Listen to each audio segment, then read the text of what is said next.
everybody's kicking off, Bill. This is Linton from it.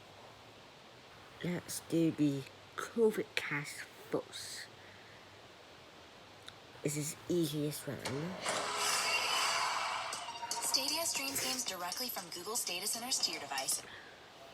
Testing for the coronavirus has been a major topic of concern since the pandemic began.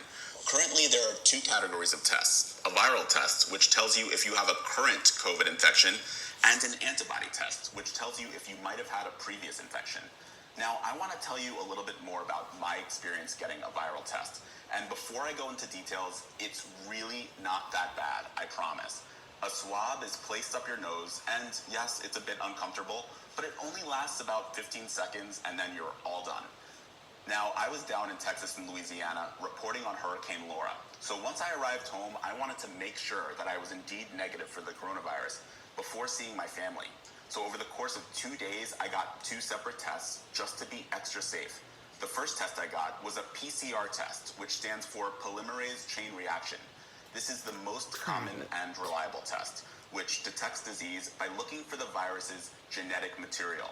The swabs were then sent to a lab, and 2 days later, I received my negative result.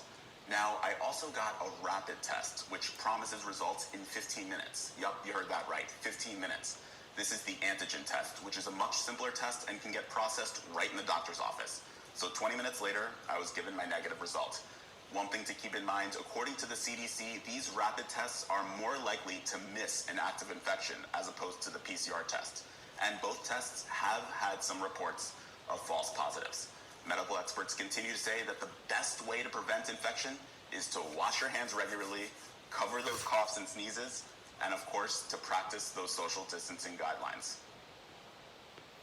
So that is Linton 10. Where's that back?